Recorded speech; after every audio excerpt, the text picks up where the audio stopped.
Bien, les chants de victoire de Pindare, entonnés par Pindare, tels que nous les avons parcourus la semaine dernière, de même que les sentences gnomiques de Théognis, de Théognis, je dis bien, vous vous souvenez de ce dont nous avons parlé la semaine dernière, prolongent les indications que nous avions rassemblées jusqu'ici, essentiellement dans la matière épique.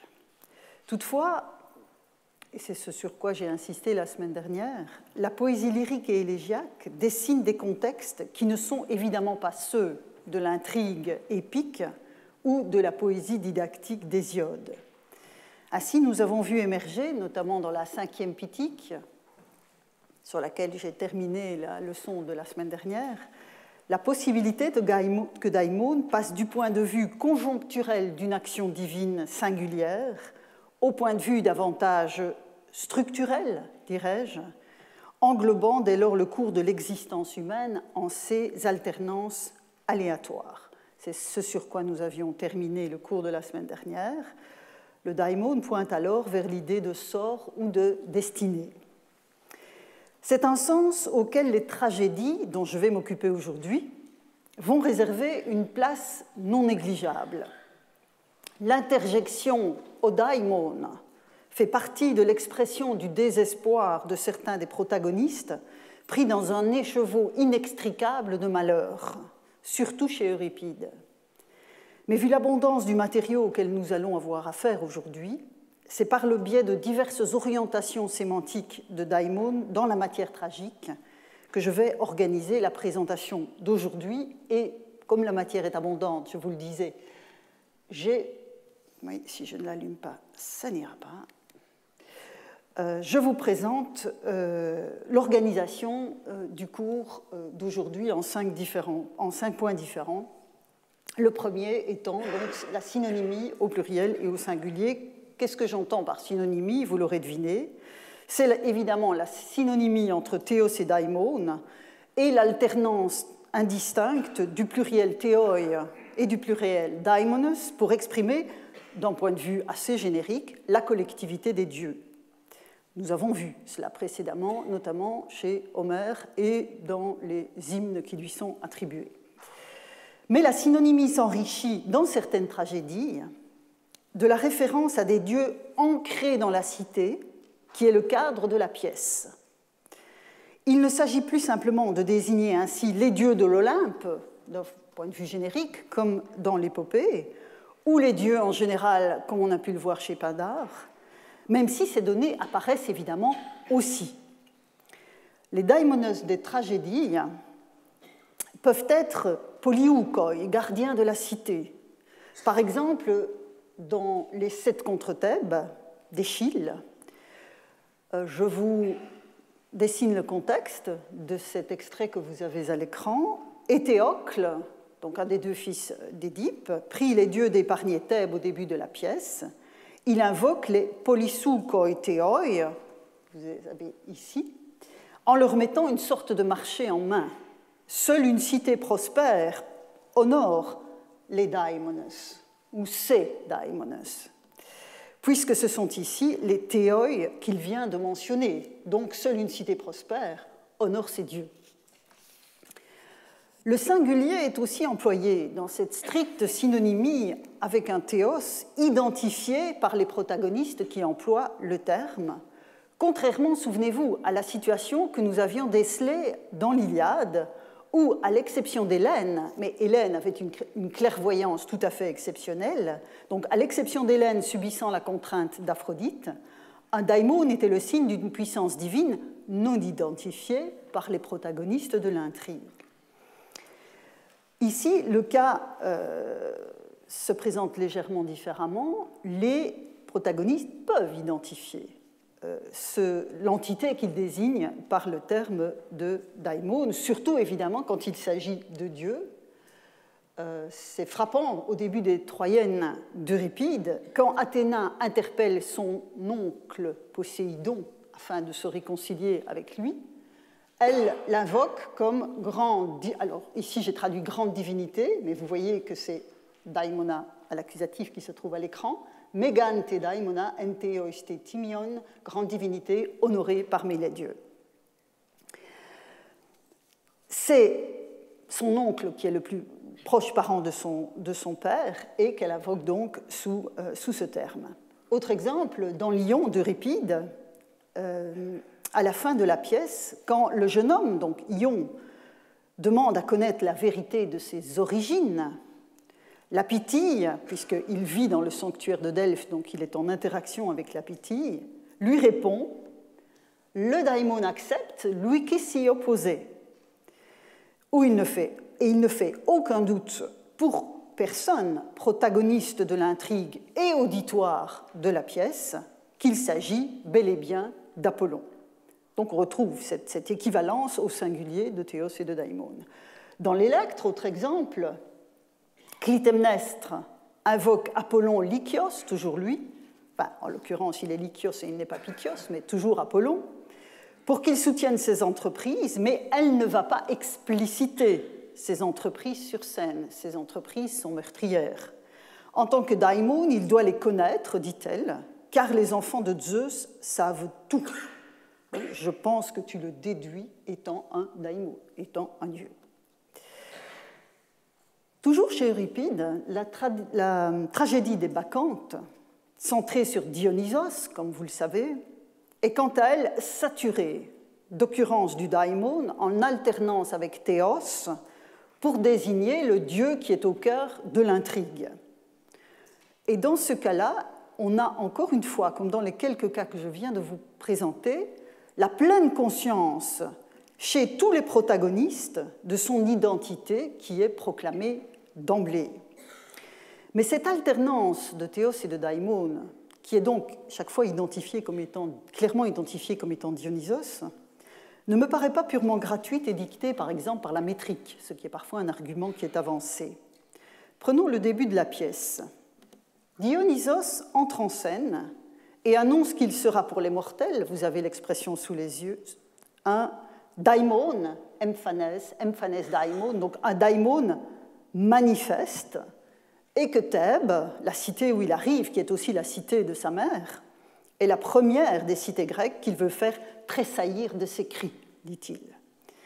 Alors, vous connaissez l'intrigue, il y a également de la vengeance dans l'air, dans cette arrivée de Dionysos dans sa cité, puisque les sœurs de sa mère ne l'ont pas cru quand elle affirmait qu'elle s'était unie à Zeus, contestant du même coup la filiation par Zeus de Dionysos lui-même et son statut de dieu. Le dieu leur a fait perdre l'esprit, c'est le centre, le cœur même de l'intrigue, ainsi qu'à toutes les femmes de la cité, et toutes, dit Dionysos, qui s'adresse aux spectateurs de la pièce d'emblée, toutes doivent accueillir ces rites et reconnaître le daimon manifeste, encore une fois, phanenta daimona, le daimon manifeste que sa mère a engendré à Zeus. Vous voyez l'affirmation de cette divinité, mais manifeste, qui se manifeste parmi les hommes et qui passe par cette notion de daimon. Le chœur des Bacchantes va alors entonner un chant d'action de grâce qui m'intéresse tout particulièrement parce qu'une partie de ce chant d'action de grâce est un macarismos, comme nous l'avons déjà vu à la fin des travaux d'Hésiode. Je reprends le texte et je lis la traduction avec vous. Ô bienheureux, qui transcrit Macar, ô bienheureux, celui qui, heureux, cette fois-ci c'est eudaimon, heureux et instruit des rites divins, des divins rites, mène une vie pure et réjouit son âme dans le Thiase, donc le groupe des sectateurs de Dionysos, en faisant le Bacchant dans les montagnes en de pieuses purifications. Et le cœur de souligner vigoureusement à ce moment la divinité du Dieu en le qualifiant, vous avez l'expression sous les yeux, de paidatheon theou, d'enfant Dieu, fils d'un Dieu, à savoir Zeus bien entendu. Et c'est ce Dieu, enfant Dieu, fils d'un Dieu, dont Pynthée, le roi de Thèbes lui-même, conteste la divinité et refuse les rites, ce qui va évidemment déclencher toute la dramatisation de la pièce. La fin est bien connue, il sera démembré par sa propre mère en une bacchanale sanglante orchestrée par Dionysos lui-même. Et il n'est pas fortuit que surgisse alors, au moment de ce que j'appelle cette bacchanale sanglante, 2 fois l'adjectif dysdaimon. Dysdaimon qui est le contraire de cet eudaimon. Le dysdaimon désignant ainsi ce qui caractérise l'état présent du roi, donc sa mort, pour désigner donc le sort malheureux en un remarquable renversement de l'eudaimonia qui attend ceux précisément qui honorent Dionysos. Et donc vous voyez cette charge que recèle l'adjectif eudaimon dont nous avons déjà parlé la semaine dernière, la charge derrière le daimon, où on voit véritablement un daimon à l'œuvre. Ici, c'est particulièrement clair dans les Bacchantes d'Euripide. Alors, dans une autre tragédie du même Euripide, nous allons ainsi voyager d'une tragédie à l'autre pendant tout ce cours. Dans une autre tragédie donc, du même Euripide, à savoir l'Iphigénie à Aulis, l'alternance entre théos et daimon est pleinement assumée en un seul vers du chœur qui parle de Thétis, Thétis, la mère d'Achille. Je vous mets le texte sous les yeux et nous lisons la traduction ensemble. Donc là, c'est à Achille que ces vers s'adressent. Ce discours, ô fils de Pélée, fut digne de toi et de la divinité marine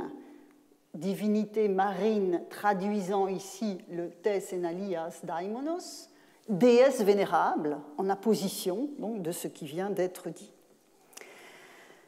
Ceci dit, et j'ouvre déjà sur la suite de mon propos, il se pourrait que ces vers, ou plutôt ce vers de 976, dépasse la simple synonymie, dans la mesure où daimon, on l'a vu, exprime aussi le fait qu'une puissance divine soit tout particulièrement présente parmi les hommes.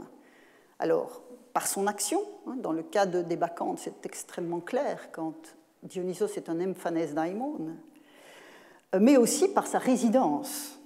Or, souvenez-vous, l'Iliade montre Thétis se déplaçant de la mer vers l'Olympe pour aller supplier Zeus afin d'aider son fils Achille à laver l'affront d'Agamemnon. Dans la représentation poétique du monde des dieux, du monde suprahumain au sens large, Thétis est un théos, on le voit ici, mais elle n'est pas olympienne. Et ce pourrait être cette distinction aussi que le poète active dans le cas présent. On va retrouver Thétis dans la scène finale de l'Andromaque d'Euripide. Elle apparaît au cœur des femmes qui ne l'identifient pas avant qu'elle ne se présente et disent « je suis Thétis », etc. Et donc, dans l'ignorance de l'identité de la divinité qui est en train d'arriver, c'est la Dea ex machina, voici ce qu'exprime le cœur des femmes de l'Andromaque. Oh, quel mouvement vient de se produire! Quel divin prodige frappe mes sens! Femmes, voyez, regardez, voici qu'un daimon franchissant l'éther brillant se pose sur les plaines de Phthie, nourricière de chevaux. Alors, 2 interprétations sont possibles dans ce cas. Soit nous avons ici un splendide parallèle aux multiples cas de l'épopée qui voit un protagoniste recourir au terme de daimon pour mentionner qu'un dieu est en train d'agir, mais sans pouvoir l'identifier, c'est ce que je rappelais encore tout à l'heure. Soit c'est précisément parce qu'il s'agit de la divinité marine Thétis que le poète recourt ici au terme de daimon, selon l'interprétation que j'ai donnée de cette juxtaposition dans l'Iphigénie à Aulis. Alors il est impossible de trancher, même si je pense plutôt pour la première option, à savoir la grille de lecture épique, celle de l'action que l'on ne peut pas encore identifier. En revanche, une autre scène d'apparition suprahumaine ex machina, comme celle auquel nous venons d'avoir affaire, s'inscrit résolument dans la deuxième option, celle de la localisation, et permet ainsi de passer à la deuxième orientation sémantique pour daimon, à savoir la cristallisation d'une action divine qui prend alors une consistance propre. Je disais autre scène de Deus ex machina. C'est la scène finale de l'Électre d'Euripide qui introduit une alternative, on va lire le texte, dans l'évocation par le cœur de ceux qui s'avèrent ensuite être les Dioscures. Donc cette fois, c'est deux divinités ex machina, enfin, deux figures ex machina. Et à nouveau, le cœur s'interroge, comme dans l'Andromaque. Mais quelle est au-dessus du toit de la demeure cette apparition? Dois-je y voir quelque daimonos ou bien certains des dieux célestes? Ce n'est pas un chemin que prennent les mortels. Pourquoi se rendent-ils visibles au regard des humains? Alors, vous voyez qu'ici, on a affaire à une alternative qui est énoncée par le cœur. Et cette alternative implique que la stricte synonymie que l'on décèle dans d'autres emplois n'est évidemment pas de mise ici.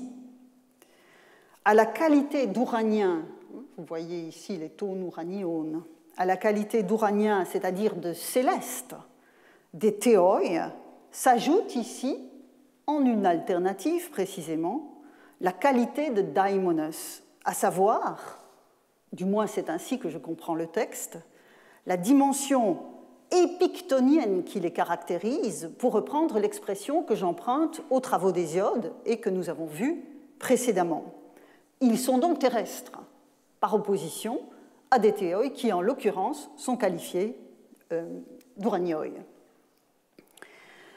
En d'autres termes, donc, si je dois paraphraser l'interrogation du cœur dans ce cas précis, s'agit-il de dieux célestes ou, si je déploie les éléments que nous avons vus jusqu'ici, d'une puissance divine en train d'agir parmi les hommes?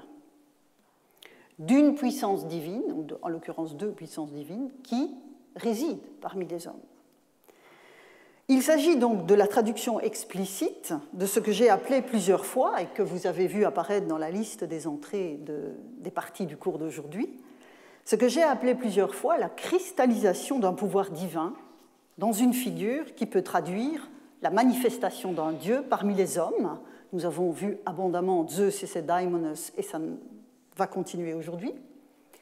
Mais ce pouvoir divin cristallisé, si je puis dire, peut aussi recevoir le nom de daimon du fait de sa localisation dans l'espace du cosmos. C'est le cas de Thétis que nous venons de voir. Toutefois, nous n'avons pas nécessairement affaire, et je le répète, j'ai déjà attiré votre attention sur ce point, nous n'avons pas nécessairement affaire à des statuts tranchés. Un daimon n'est pas forcément un statut au même titre que théos ou héros. C'est un signifiant fluide, et je choisis l'adjectif fluide à dessein plutôt que l'adjectif flottant. Souvenez-vous du signifiant flottant dont parlait Marcel de Tienne dans ses travaux sur le daimon dont je vous ai parlé tout au début du cours. Donc un signifiant fluide, mais pas totalement flottant, dans la mesure où il y a le référent est quand même prévisible, partiellement prévisible. Alors, certains des dieux célestes, ou quelques daimonos, dit le cœur de l'Électre que vous avez sous les yeux. Alors, un même type d'alternative est attesté dans l'Écube, toujours d'Euripide, avec un adjectif rare, mais que nous avons déjà rencontré la semaine dernière chez Sappho. En l'occurrence, dans le contexte du texte que vous avez sous les yeux, la reine se lamente, la reine Écube, après la chute de Troie, la reine Écube se lamente car elle sait désormais que sa fille Polyxène doit être sacrifiée sur le tombeau d'Achille. Nous sommes dans les événements postérieurs à la guerre de Troie et à la chute de Troie. Et dans sa détresse, la reine s'exprime ainsi, je cite, « Quelle voie prendre, celle-ci, celle-là? Où me sauverai-je? Où trouver l'un des dieux ou un daimon secourable ?» Et vous reconnaissez peut-être ici, je n'ai pas repris le texte de Sappho, mais nous avions exactement le même adjectif qui qualifiait le daimon que Zeus veut envoyer à celui qu'il veut sortir des peines. Et ici, donc, nous retrouvons le constat de Sappho, selon lequel Zeus peut, s'il le veut, envoyer un daimon éparogos pour détourner des peines, mais cette fois dans une expression synthétique qui crée une alternative. On peut rapprocher également cette question formulée par Écube d'une affirmation des Phéniciennes d'Euripide. Donc cette fois-ci, nous sommes à Thèbes, nous sommes revenus à Thèbes avec les malheurs de la famille d'Édipe. Et le roi Créon veut sauver son fils Ménécée de la mort en l'incitant à partir de Thèbes. Et voici le dialogue entre le père et le fils. Ménécée, où dois-je aller, mon père? Créon lui répond, au pays éolien. Ménécée enchaîne, et de là où me rendre?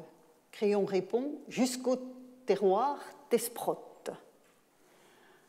Ménécée identifie ce que son père entend par terroir Thesprote, au sein mur de Dodone. Souvenez-vous, Dodone, c'est le sanctuaire de Zeus, le sanctuaire oraculaire de Zeus dont nous avons parlé à propos des lamelles que l'on y a trouvées. Créon lui dit, tu as compris. Et en quoi me protégeront-ils, demande Ménécée, à savoir les 5 murs de Dodone. Et Créon de conclure, le daimon te conduira. Et vous avez cette expression, pompimos o daimon. Ce qui signifie, puisque là l'ancrage de Dodone est évident pour ceux qui sont les spectateurs de cette tragédie, il est clair que la référence à Dodone renvoie à Zeus et à son action. Et donc, quand Créon dit à son fils « le daimon te conduira », c'est l'action de Zeus sera ton guide. C'est Zeus qui se profile derrière le pompimos daimon. Toujours chez Euripide, dans la Médée, donc dans la tragédie Médée, quand l'infanticide est accompli, vous savez que Euripide a mis, enfin, pas mis en scène comme tel, mais a conçu dans sa tragédie le meurtre des enfants de Médée par leur mère. Et donc, quand l'infanticide est accompli et que Jason prend la mesure, donc le père des enfants, prend la mesure de son malheur, il va interpeller son épouse meurtrière en ces termes. Je lis avec vous. Jason donc parle à Médée. « Ah, puisse te faire périr l'Érinus de tes enfants, l'Érinie de tes enfants, et la justice vengeresse du meurtre. » Et Médée de lui rétorquer, puisqu'elle estime que c'est à lui que cette tragédie, c'est sa responsabilité qui est engagée dans le cadre de cette issue tragique. Qui donc t'écoute, Dieu ou daimon, théos et daimon dans le texte grec, toi le parjure et l'hôte félon. Je reprends ainsi partiellement la traduction de Méridier.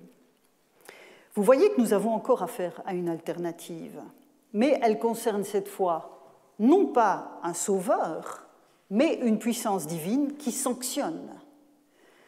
Derrière les noms propres qui sont évoqués, vous voyez ici Erinus et Dikée, derrière ces noms propres, donc, se profile une fois encore, même si ce n'est pas explicité, l'autorité de Zeus. On sent bien que l'alternative, ici présentée par Médée, Théos ou daimon, qui renvoie évidemment aux entités qui viennent d'être invoquées par Jason, on sent que cette alternative ouvre sur l'action d'un Zeus protecteur des serments et protecteur des hôtes, ce qui sont deux prérogatives qui sont intimement liées à la figure de Zeus, avec les Érinies et la Dikée du meurtre en bras armés du dieu. Et donc vous voyez qu'on retrouve cette association entre le dieu et sa puissance d'action. Voilà pour la deuxième voie sur la cristallisation de cette entité. Et une troisième voie que nous devons à présent emprunter va nous ramener aux conclusions de la dernière leçon que la 5e Pitique de Pindare m'avait permis de formuler. Et cette fois, je vous remets le texte sous les yeux. J'ai évoqué la 5e Pitique tout à l'heure en commençant. Alors, en terminant le cours de la semaine dernière, j'avais insisté sur le glissement d'une image à l'autre à savoir d'une part l'image conjoncturelle, je reprends mon adjectif, l'image conjoncturelle d'un Zeus qui envoie un daimon aux humains pour les aider dans une circonstance particulière. C'est encore ce que l'on voyait avec Sappho ou voir avec Hécube. Donc une circonstance particulière. Et d'autre part, l'image davantage structurelle d'un daimon, voire du daimon qui accompagne les humains tout au long de leur vie. Et c'était le sens de l'expression ici dans la 5e Pitique. Donc, après avoir évoqué la divinité de façon générique, les bienheureux enfants de Cronos, l'esprit souverain de Zeus gouverne ainsi le daimon des hommes qui lui sont chers. Et donc, ce daimon renvoie davantage à cette dimension structurelle de la protection du dieu. Et les deux dimensions de l'emploi de daimon, donc en positif ou en négatif, puisque vous venez de voir dans les exemples que je vous ai présentés qu'il y a cette idée d'un daimon secourable ou d'un daimon qui sanctionne. Les deux dimensions donc, de l'emploi de daimon sont très présentes dans la tragédie et c'est la troisième orientation sémantique que je voudrais explorer avec vous. Et nous allons voir que cette orientation, donc que j'ai intitulée du conjoncturel au structurel, la destinée humaine, cette orientation croise à nouveau la situation homérique où le daimon évoque de manière générique un dieu qui n'est pas identifié. Donc, du conjoncturel au structurel, la destinée humaine. Alors, je commencerai par une expression à l'accusatif qui est attestée comme telle chez les trois tragiques, chez Échille, Sophocle et Euripide. On trouve l'expression ton paronta daimona, que j'ai mise en grâce ici en choisissant de la prendre dans les Perses d'Échille. C'est en fait le daimon du moment, plus ou moins long selon les cas. Ça peut être instantané, ça peut être un moment de la vie. Le terme donc désigne l'orientation présente de l'existence. C'est ça que signifie l'expression. Et dans le cas que je vous ai mis sous les yeux, il s'agit de l'ombre de Darius dans les Perses, donc l'ombre de Darius qui a été évoquée par sa femme, et donc qui parle à sa femme et ceux qui l'entourent, ainsi qu'aux auditeurs.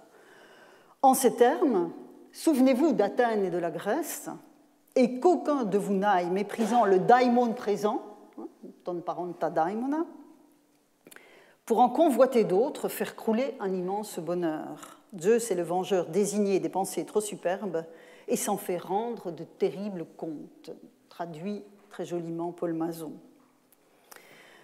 Un passage de Pindare que nous avons vu la semaine dernière est encore plus précis, que nous n'avons pas vu, la semaine dernière, que j'ajoute au passage que nous avons envisagé ensemble il y a une semaine, est encore plus précis à cet égard. Alors l'expression, vous allez voir, n'est pas ton parenta daimona, mais une expression équivalente. Ce passage est extrêmement célèbre. Je lis la traduction avec vous. La prospérité, et on retrouve un terme que nous avons déjà vu passer, notamment au chant 3 de l'Iliade, avec l'olbiodaimon appliqué à Agamemnon, c'est l'olbos, la prospérité. Donc la prospérité, dit Pindare, ne dure pas longtemps pour les mortels quand elle vient à eux en sa plénitude. Et voici le passage célèbre. « Je serai petit dans les petites choses, grand dans les grandes, et toujours j'aurai soin et souci du daimon qui m'entoure. » Là, j'ai modifié la traduction de la collection des universités de France. Le daimon qui m'entoure selon mes moyens. Si un dieu, un théos, vous l'avez souligné ici, si un dieu m'apporte la richesse charmante, j'ai confiance que je saurai acquérir dans l'avenir une gloire sublime.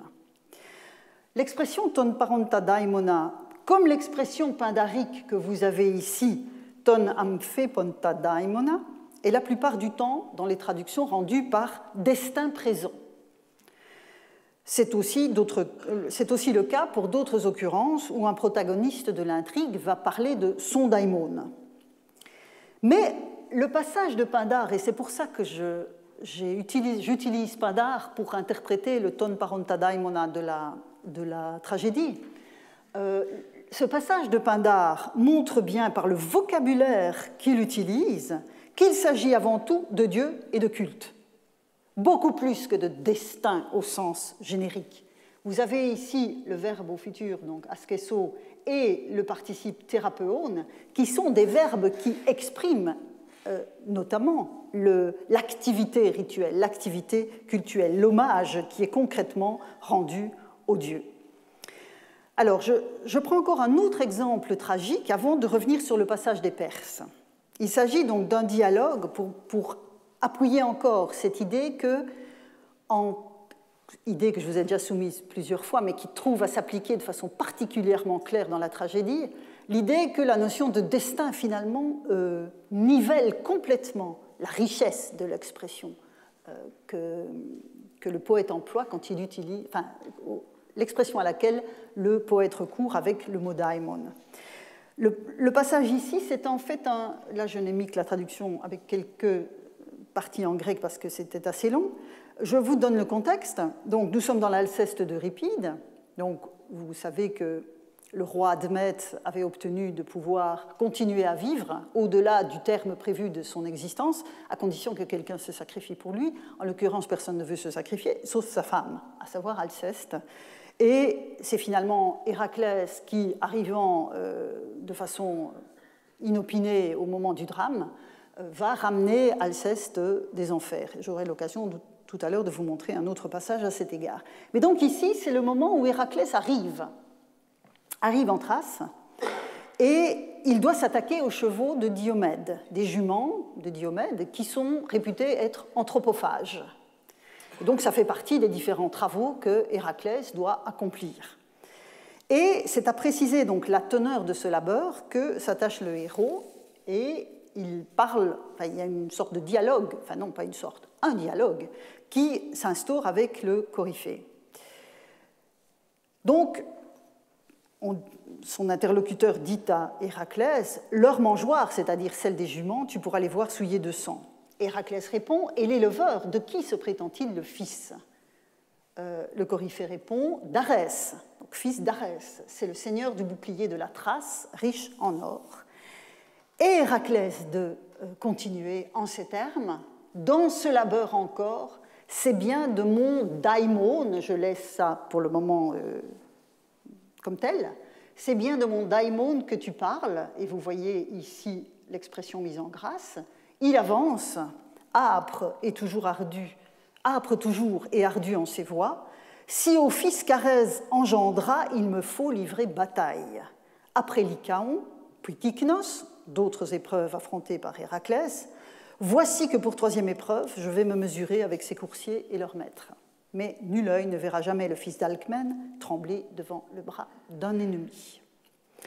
Là, j'ai encore une fois modifié la traduction de Méridier autour de daimon, dans la mesure où il traduisait, donc ce que j'ai traduit moi de façon générique, c'est de mon daimon que tu parles. Méridier avait traduit, dans ce travail encore, c'est bien mon destin que tu me fais connaître. Mais là encore, je pense que l'arrière-plan du passage est plus complexe. En inscrivant l'opposant à venir d'Héraclès dans la généalogie du dieu Arès, le coryphée confirme que c'est bien une action divine qui est à l'œuvre dans les épreuves qui sont imposées aux héros. Et c'est cela que souligne Héraclès en évoquant son daimon.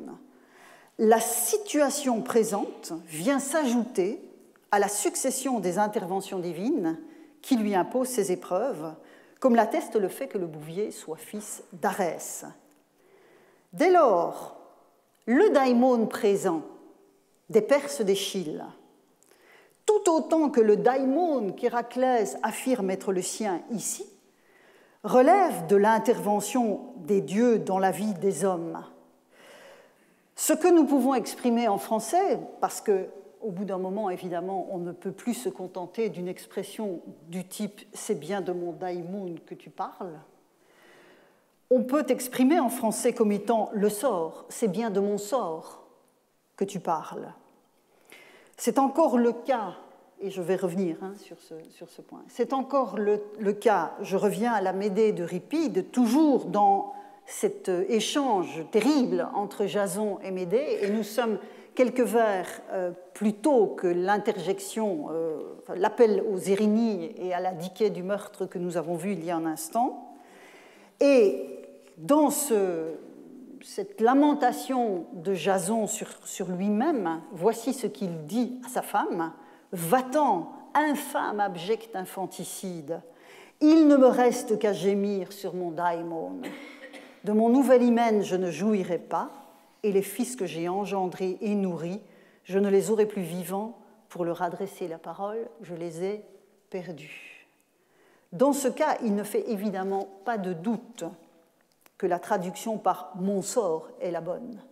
C'est son avenir compromis sur lequel se lamente Jason. Mais encore une fois, derrière cette notion, il ne faut pas perdre de vue l'action d'un Dieu.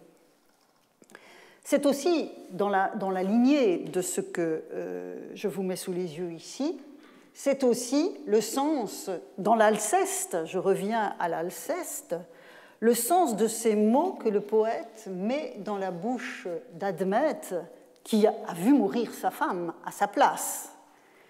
Et le poète lui fait dire « Ami, le daimon de ma femme », vous avez ici Gunaikos daimona, le daimon de ma femme est plus heureux que le mien. Voilà ce que je crois, malgré les apparences. Donc là, on voit bien que c'est le sort de sa femme, hein, le daimon qui frappe sa femme est plus favorable, bon, on peut en discuter, que celui qui le frappe lui. De même, toujours dans la Médée, et je poursuis avec ces différents parallèles pour vous montrer une ligne qui concerne cette vision du conjoncturel au structurel. Dans la Médée, là, nous sommes bien avant l'échange entre Jason et Médée que nous venons de voir à l'instant. Nous sommes dans ce moment de la pièce où tout va basculer.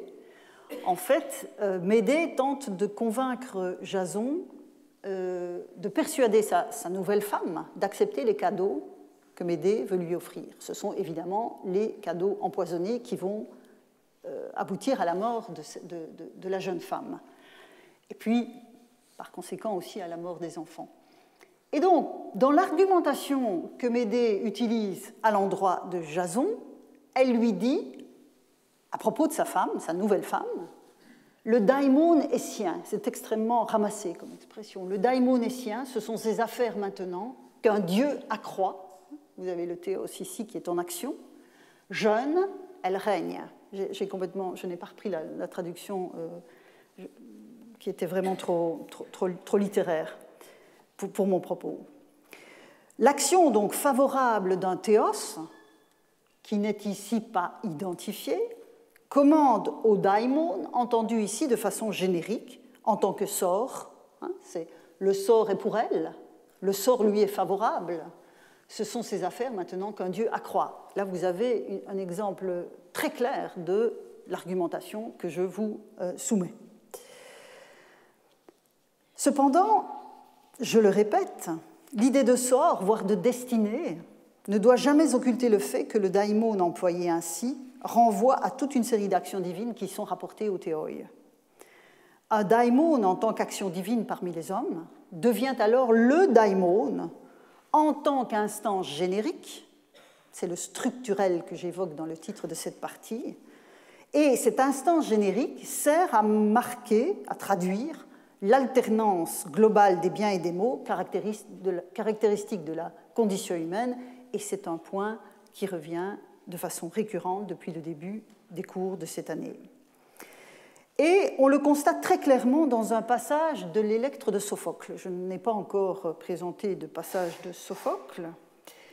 Et ici, donc, nous sommes au moment de la pièce où la sœur d'Électre, Chrysothémis, chez Sophocle, la sœur d'Électre donc, a trouvé sur le tertre funéraire de leur père assassiné par leur mère, donc Agamemnon, une boucle de cheveux dont elle est sûre qu'il s'agit de la chevelure d'Oreste, leur frère, ce qui atteste que celui-ci est revenu au pays et qu'elles peuvent penser désormais à venger Agamemnon tombé sous les coups de son épouse et de son amant.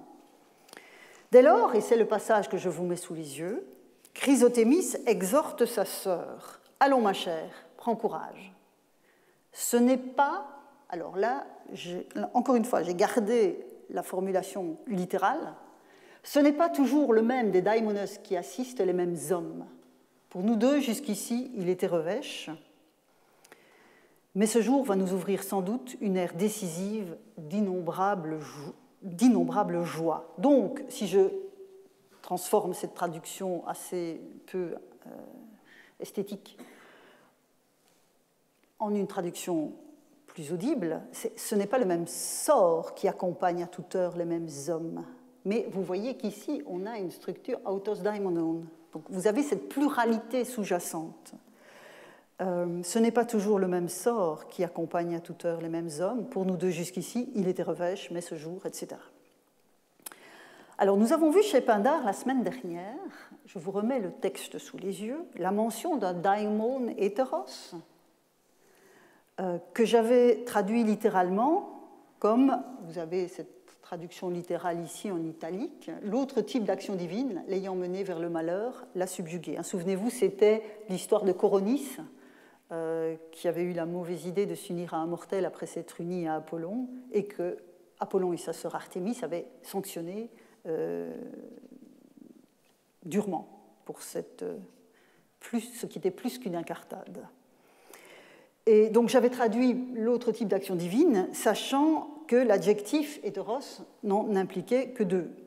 Alors ce n'est pas aussi clair chez Sophocle, ce n'est pas aussi clair qu'il faille s'en tenir à deux, le bien, une action bénéfique ou maléfique, mais la multiplicité potentielle des interventions divines se dissimule bel et bien derrière le pluriel daimonos.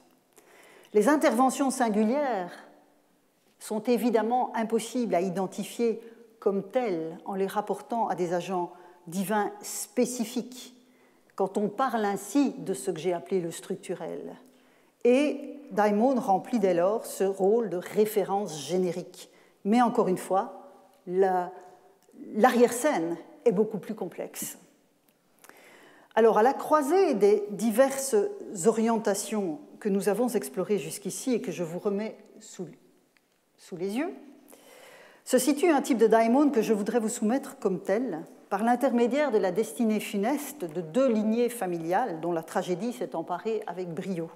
Il s'agit bien entendu des malheurs de la famille d'Édipe d'une part et de celle d'Agamemnon de l'autre, ce que j'ai appelé de façon rapide le daimon familial.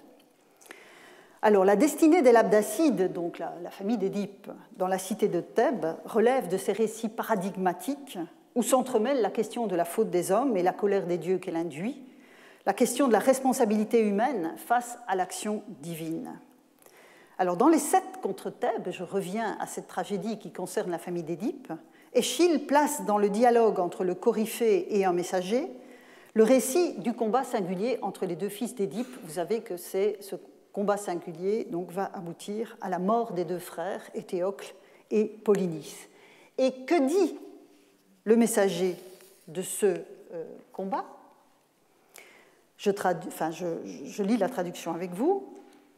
Étant pour l'un et l'autre le daimon était égal, c'est lui seul qui détruit cette malheureuse lignée, ce génos. Mais une bonne centaine de vers plus loin, voici ce qu'on peut lire dans la traduction de Paul Mazon. Cette fois-ci, j'ai repris comme telle la traduction, mais vous allez voir que je vais évidemment la modifier. Donc, on est toujours donc, dans cette présentation de la tragédie qui s'est nouée dans le combat des deux frères. Le trophée d'Athée, vous voyez ici, le trophée d'Athée se dresse à la porte où ils se frappaient tout à l'heure, donc les deux frères. Et sur sa double victoire, le ciel s'est arrêté. C'est la très jolie traduction littéraire de Mazon. Alors, Athée, nous l'avons déjà rencontré, c'est l'aveuglement que nous avons vu apparaître dans la longue liste des enfants d'Éris, la fille de la nuit. Donc, Athée est la fille de la querelle. Dans le premier passage, le traducteur donc, a distingué dans le premier passage, le traducteur a distingué Athée de daimon en conférant à celui-ci, donc dans ce passage, en conférant à celui-ci le sens générique qu'il lui attribue très régulièrement dans ses traductions. Souvent, quand on a affaire à un daimon au singulier de ce type-là, Mazon traduit par le ciel. Et donc, c'est ce qu'il a fait ici. Mais après ce que nous avons vu ensemble jusqu'ici, il me semble que nous pouvons, sans témérité excessive, faire l'hypothèse que le daimon qui a vaincu 2 fois et s'est dès lors arrêté d'agir sur cette double victoire est précisément l'Athée dont le chœur vient de parler. Et ce d'autant plus, oui, ce n'est pas le messager, c'était le chœur. Ce d'autant plus qu'une 50aine de vers plus loin, Ismène, une des 2 sœurs d'Éthéocle et Polynice, souligne que les 2 frères étaient, vous voyez ici, alors j'ai remis une traduction plus littérale, Ismène souligne que les 2 frères étaient, daimonisés, hein, vous avez un verbe qui est formé sur daimon ici, daimonisés par Athée. Donc, je pense que cette réflexion au vers, quelques centaines de vers plus loin, donne du crédit à la conjonction entre Athée et le daimon qui s'est arrêté. Ce n'est pas le ciel, ce n'est pas une puissance divine générique, c'est Athée elle-même en tant qu'action d'un dieu qui s'est arrêtée. Une fois que les 2 frères étaient morts, sa tâche était accomplie. On trouve en outre un passage parallèle chez le même Échille, dans l'un des chœurs de l'Agamemnon, ce qui nous fait passer dans la famille des Atrides. Vous avez ici donc l'un des chœurs de la tragédie l'Agamemnon, où le chœur s'exprime ainsi, à propos de ce qui est en train de frapper la maison d'Agamemnon, mais toujours en revanche la démesure ancienne. Ah oui, pardon, non, excusez-moi.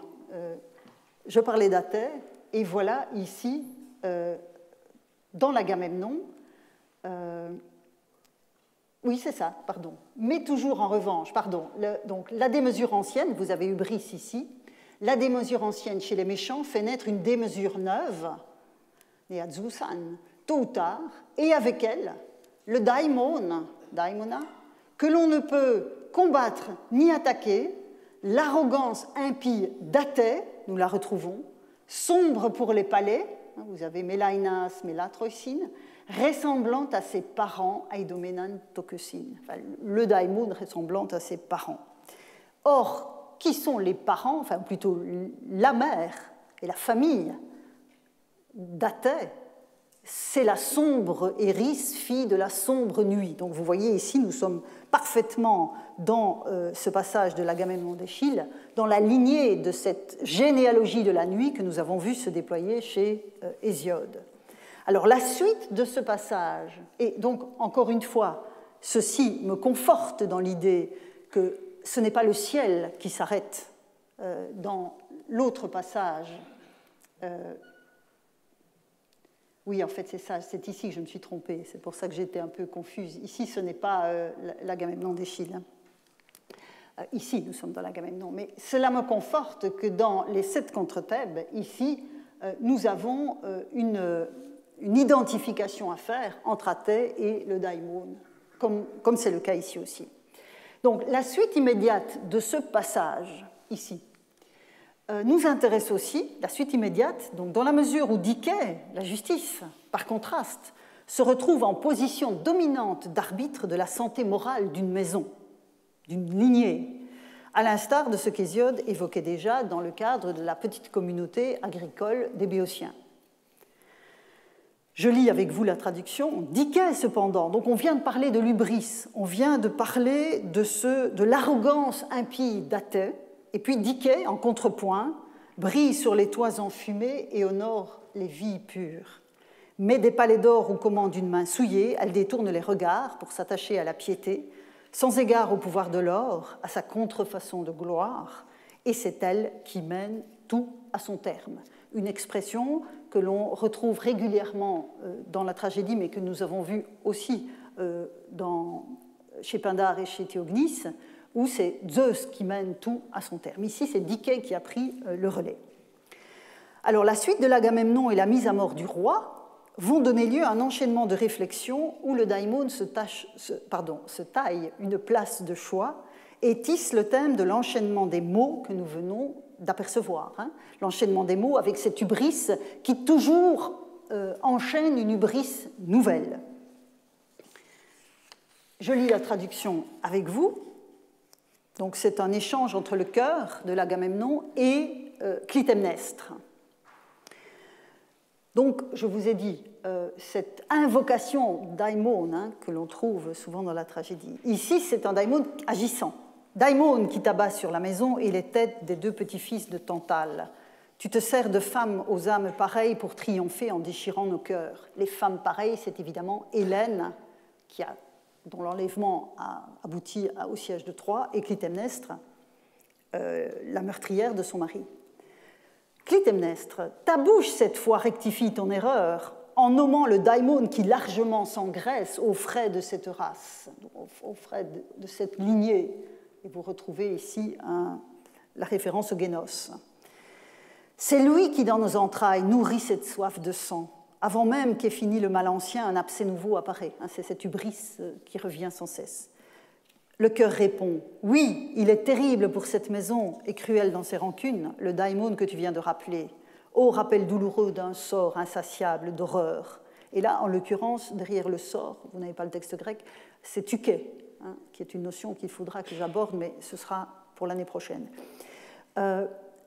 Donc, un sort insatiable d'horreur. Là, c'est cela par Zeus, qui veut tout et tout achève. Vous voyez, la Dike tout à l'heure est devenu Zeus lui-même. Rien sans Zeus ne s'accomplit parmi les hommes. Est-il ici rien qui ne soit œuvre des dieux? Et enfin, Clytemnestre, tu viens enfin de proclamer la vérité, du moins je veux, moi, échanger des serments avec le daimon des Pleisthénidae, et au présent, si dur qu'il soit, me résigner, pourvu que désormais, sortant de cette maison, il aille épuiser une autre lignée par ses meurtres domestiques. La moindre part me suffira des biens de cette demeure, si j'arrive à bannir du palais cette fureur de mutuels homicides. Et sur la question plus générale de cette récurrence de ce qu'on appelle maintenant la faute ancestrale, je vous recommande vivement l'ouvrage de Renaud Gagné, qui s'appelle Ancestral Fault in Ancient Greece, publié à Cambridge en 2013, et qui fournit en fait tout l'arrière-plan et une analyse très fine de cette problématique dont je ne tire qu'un fil, qui est celui du daimon. Alors, l'expression que Échille place dans la bouche de Clytemnestre renvoie exactement à ce que nous appelons la malédiction des Atrides. Alors, ce Pleisthénès est un personnage mal connu, dont des commentateurs font tantôt le père d'Agamemnon et de Ménélas, qui ne seraient donc pas directement les fils d'Atrée, ou encore le frère d'Atrée. Quoi qu'il en soit, bon, c'est la première option qu'Échille adopte manifestement ici, même si c'est en contradiction avec d'autres éléments que l'on trouve dans la tragédie. Mais c'est un point de détail sur lequel je ne m'attarde pas. Ce qui m'intéresse ici, c'est de voir l'abcès sans cesse renaissant de la démesure, tel que le décrivait Clytemnestre, qui devient ici, chez la même protagoniste, le daimon de la famille, dont le cœur rapporte l'action à Zeus lui-même, en un schéma qui nous est maintenant familier, et que Théognis délivrait déjà sous une forme gnomique, un texte que nous n'avons pas vu la semaine dernière. La démesure est le premier mal Cyrnos, on retrouve Hubris, qu'un dieu, ou le dieu, si c'est Zeus par exemple, envoie à l'homme qu'il veut anéantir. Et donc le daimon des Pleisthénidae invoqué par Clytemnestre est cette démesure qui réapparaît à chaque génération, le tripacunton, même si le terme est contesté, discuté, daimonagenes, le daimon 3 fois gorgé du sang de la famille, depuis le meurtre des enfants de Thyeste par Atrée jusqu'au meurtre d'Agamemnon que Clytemnestre a perpétré, et anticipant peut-être déjà, le poète anticipe peut-être déjà avec ce tri, sur le sien propre, le meurtre de Clytemnestre par la main de son fils Oreste, dont on a vu tout à l'heure qu'il était revenu. Une fois encore, dans ce cas-ci, le destin est une traduction bien faible au vu de la richesse sémantique qui se déploie dans cette cascade d'occurrences du terme daimon. Je veux souligner aussi que pour clore sur cette question du daimon familial que le daimon familial, dit familial, peut être aussi favorable, bien sûr. Dans les cas tragiques que je viens de vous présenter, c'est un daimon sanguinaire, sanguinolent, 3 fois gorgé du sang de la famille. Mais, par exemple, Pindare, dans la 13e olympique, parlera du daimon genetlios, donc qui est la même idée, des oligaïtides, c'est-à-dire une famille de Corinthe dont les membres présentent au contraire une destinée particulièrement heureuse à travers les générations. Donc on a toujours cette ambivalence positive-négative dès que le daimon est en cause. Alors, une 5e et dernière voie d'exploration est encore à emprunter dans la matière tragique, et elle touche au monde des morts, que nous avons déjà approché dans le récit des 5 espèces humaines des travaux d'Hésiode. Souvenez-vous, les daimones étaient les défunts, les morts de l'âge d'or qui étaient devenus immortels par la volonté de Zeus. Or, donc, je voudrais explorer aussi cette voie, ici dans la matière tragique. Or, à cet égard, 3 tragédies offrent des traits remarquables. Il s'agit des Perses d'Échille, dont nous avons déjà parlé, de l'Alceste d'Euripide, dont nous avons déjà parlé aussi, et du Rhésos, dont la paternité d'Euripide est contestée, mais que je vais inclure ici dans mon propos. Alors, je commence par les Perses. Les Perses d'Échille, quand on fait le compte des occurrences du terme que je piste, les Perses d'Échille sont assurément la tragédie où le terme daimon est le plus présent en regard de toutes les tragédies complètes qui nous sont parvenues. Alors, je laisserai de côté les emplois qui recoupent ce que nous avons vu jusqu'ici pour me concentrer sur le statut post-mortem, d'où ce titre de mort bienheureux, point d'interrogation. Je laisserai donc de côté tout cela pour me concentrer sur le statut post-mortem du roi Darius, dont la reine Atossa a invoqué l'ombre tutélaire. Alors, quand elle parle de l'évocation et que le cœur parle aussi de l'évocation à laquelle elle doit s'attacher, il s'agit d'évoquer, nous dit le texte, Tante daimona dareion, donc le daimon Darius, dont la psyché, nous dit le texte, vous ne l'avez pas ça sous les yeux, dont la psyché, l'âme, doit remonter à la lumière, tandis que 4 vers plus loin, il est qualifié par le cœur de roi isodaimon, de roi semblable à un daimon. Et ensuite, c'est le 3e passage que vous avez sous les yeux, de daimon orgueilleux, théos des Perses, Néasus, et donc vous avez à nouveau la juxtaposition de ces 2 termes, daimon et théos.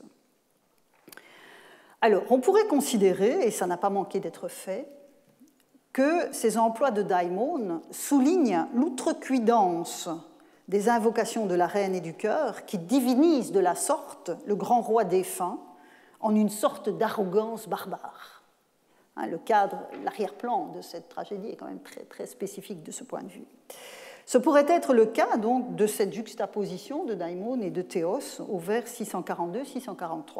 Mais l'Alceste d'Euripide présente une occurrence qui invite peut-être à ne pas aller trop vite en ce sens, même si, évidemment, ce ne sont pas des tragédies contemporaines. Et j'en arrive donc à la 2e. Donc retenez ici cette ombre de Darius qui est qualifiée de daimon. J'en arrive à l'Alceste. Donc Alceste est morte, elle s'est sacrifiée pour son époux, et le chœur va entonner un chant qui évoque le tombeau de la défunte. Alors, je vous prie d'excuser, parce qu'aujourd'hui, je vais légèrement dépasser le temps, tellement la matière est abondante, mais je vous promets que ce ne sera pas trop long au-delà du terme. Donc, j'implore votre indulgence et votre patience.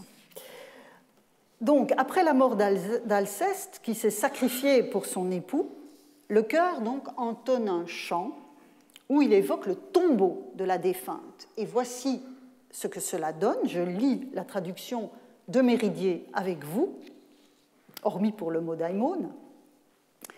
Qu'il ne soit pas non plus compté comme le tertre des trépassés, le tombeau de ton épouse, donc il s'adresse à Admède, mais honoré à l'égal des dieux. Et vous avez ici, voyez, Théoïsi homoios timasto.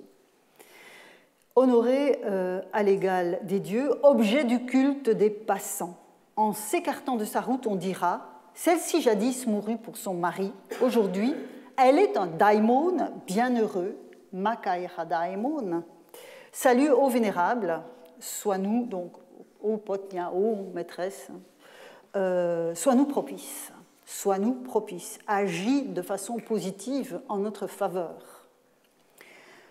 Alors, donc, les Perses d'un côté, l'Alceste de l'autre, tout se passe comme si ces figures tragiques exceptionnelles conservaient au-delà du trépas le pouvoir d'interagir avec les vivants.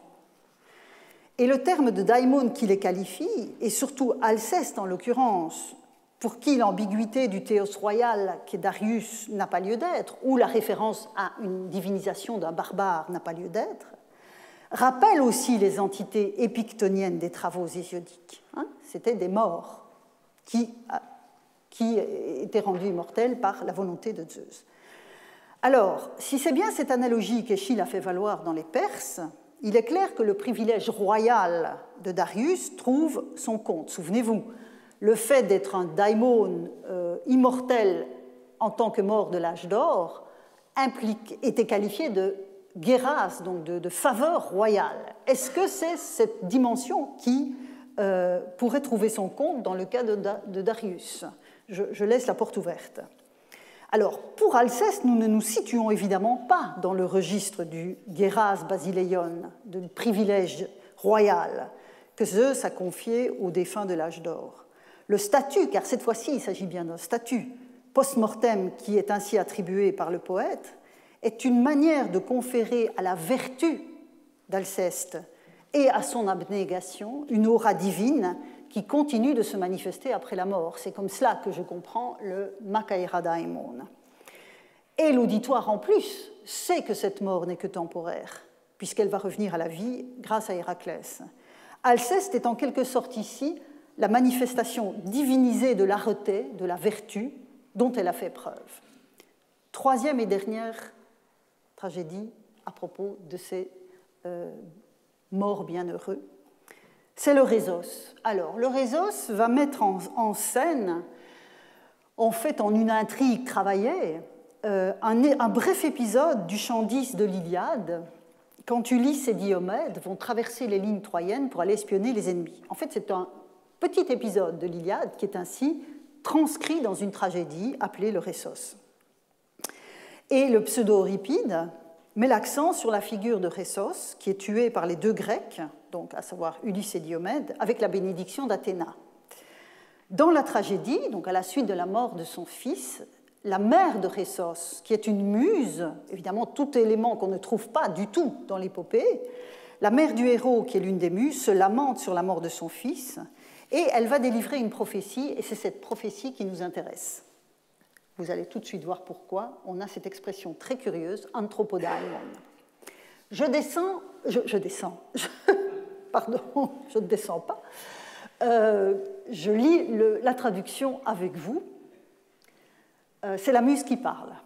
Il ne descendra pas dans les abîmes de la terre, tant j'aurais su prier l'épouse du dieu infernal, la fille de Déméter qui fait mûrir les fruits, afin qu'elle renvoie son âme. Et derrière l'âme, vous avez à nouveau la psyché, comme dans le cas de l'évocation de l'ombre de Darius. Elle doit en effet prouver son respect pour les parents d'Orphée. En l'occurrence, Rhésos était considéré comme un cousin d'Orphée.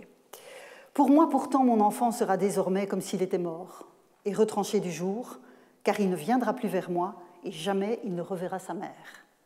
Caché dans les cavernes de la terre veinée d'argent, anthropodaimon, il y reposera, regardant la clarté du jour, prophète de Bacchos, logé au mont Pangée, dieu vénéré de ceux qui ont le savoir en partage.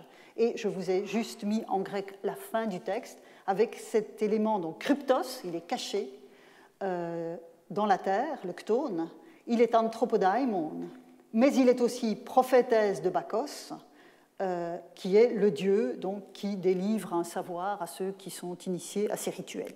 Donc c'est le dieu des bacchantes, en fait, fondamentalement. Alors, donc, la remontée de la psyché de Darius ne s'effectuait que le temps d'une invocation et d'une consultation nécromantique. Atossa faisait revenir son mari.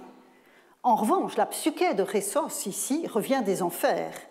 Et même caché au fond des entrailles de la terre, il voit la lumière. C'est extrêmement important dans ce passage. Il voit la lumière du jour, ce qui signifie qu'il a effectivement été arraché au monde des morts. il devient prophète de Bacchos, dans des cérémonies mystériques qui sont associées au mont Pangée, une montagne de Thrace, à laquelle était aussi associée donc, la figure d'Orphée. Donc tout ça fait pleinement sens. Alors, qu'en est-il de cet anthropodaimon? Anthropodaimon, c'est un apax. C'est la seule occurrence de cette expression qui nous a été conservée. Et évidemment, comme souvent, on a une attestation et vous avez des gloses infinies chez les modernes. Donc une abondante littérature savante qui a beaucoup glosé sur le cavalier Thrace, donc une divinité locale de la Thrace qui aurait pu se cacher derrière la figure de Rhésos. On a aussi beaucoup glosé sur la dimension prétendument orphique des rituels évoqués par la référence au savoir des initiés de Bacchos. Alors, ce n'est pas dans cette direction que je vais vous emmener, dans la mesure où je considère qu'aucune de ces deux voies ne permet de comprendre ce que l'auteur, quel qu'il soit, a signifié par le composé anthropodaimon, ici sous vos yeux. En effet, il me semble beaucoup plus intéressant de reprendre les acquis que nous avons rassemblés pour essayer de comprendre cette occurrence dans une œuvre tragique. Or, souvenez-vous de ce que nous avons vu à propos de Phaéton. Je reprends très brièvement la fin du passage avec vous. Donc, il est enlevé par Aphrodite, elle l'a promptement ravi et en fait, souvenez-vous, elle en fit dans ses divins temples un desservant de l'intérieur, c'est comme ça que j'avais traduit Néopolon Mukion, un daimon divin, Daimonadion. Nous avons vu ça pendant toute une leçon, donc je n'y insiste pas. Mais quand vous remettez en perspective ce que l'on trouve de Phaéton chez Hésiode et ce que l'on trouve à propos de Rhésos chez le pseudo-Euripide, vous voyez qu'il y a une comparaison que l'on peut faire. Dans la tragédie éponyme, Rhésos n'est pas enlevé, mais renvoyé des enfers vers la lumière du jour. Ça, c'est effectivement une différence. Mais comme Phaéton, il est caché, vous avez l'expression mukion dans la théogonie, vous avez le kryptos chez Rhésos, il reçoit un statut de desservant d'une divinité parmi les hommes, il devient prophète de Bacchos, tandis que Phaéton est Néopolos d'Aphrodite. L'un est un daimon divin, l'autre est un homme daimon. La première expression, donc daimon dion, tendant vers le résultat divin de la transformation, et la seconde vers son origine humaine. Mais il me semble que ce sont les deux pôles d'un même processus qui fait d'un être hybride entre un homme et un dieu, puisque tous les deux sont des êtres hybrides entre homme et Dieu, l'instrument d'une puissance divine. Vous vous souvenez, c'était le résultat auquel j'étais arrivé dans l'interprétation de Phaéton, une sorte de manifestation de la puissance d'Aphrodite. Ici, la qualité de prophète de Rhésos exprime moins la dimension oraculaire de Dionysos qui n'est guère attestée, que la délivrance d'un message pour ceux qui sauront, après l'initiation, au mystère du Dieu. Donc, comme celle de Phaéton manifeste les pouvoirs d'Aphrodite sur la terre, et les daimonesses de l'âge d'or, vêtues de brume, le font pour Zeus chez Hésiode. Donc, vous aviez Phaéton, qui est une manifestation de la puissance d'Aphrodite, les daimonesses de l'âge d'or, qui sont une manifestation de la puissance de Zeus. Avec Rhésos, on a manifestement une entité qui semble bien remplir un rôle similaire, par d'autres voies, pour Bacchos. Et donc, on retrouve là, pour Daimon, quelque chose qui est beaucoup plus intéressant, me semble-t-il, que la référence au cavalier Thrace ou de prétendus mystères orphiques. Donc, à la lumière de cette comparaison, l'anthropodaimon s'inscrit parfaitement dans la tradition poétique que nous avons parcourue, sans avoir besoin donc de recourir à ces voies d'exploration. Je conclus. Pour conclure donc ce parcours très dense, j'en suis consciente, et un peu long, dans la matière tragique, ce sont les mots mêmes d'Euripide qui s'imposent, répétés à la fin de l'Alceste, de l'Andromaque, de l'Hélène et des Bacchantes. Je lis ces vers qui sont la clôture de ces 4 tragédies. Nombreuses sont les formes des daimonia, et les dieux accomplissent beaucoup de choses inattendues. Ce que l'on escompte ne s'accomplit pas, et la divinité trouve la voie de l'inattendu. Théos. Telle est l'issue de cette intrigue. C'est une jolie conclusion. Daimonia est ici la forme adjectivale que nous avons déjà rencontrée dans l'interjection daimoniae dans l'épopée. Elle se réfère donc, c'est un adjectif, à ce qui relève des daimonos, et évidemment, la traduction par destin a à nouveau sévi. Dans les différentes traductions de ces 4 tragédies dans la collection des universités de France, vous avez « nombreuses sont les formes du destin ». Mais en fait, ces 5 vers sont comme un condensé de représentations polythéistes. Et ce sont bien les interventions des dieux qui sont ici polymorphes et inattendues. Dans le registre positif pour l'Alceste et l'Hélène, qui finissent bien, dans le registre tragique au sens que nous donnons à ce terme, pour l'Andromaque et les Bacchantes. Nombreuses sont les formes de l'action divine, dit inlassablement le poète, en une affirmation où la pluralité est centrale. Merci pour votre attention et votre patience.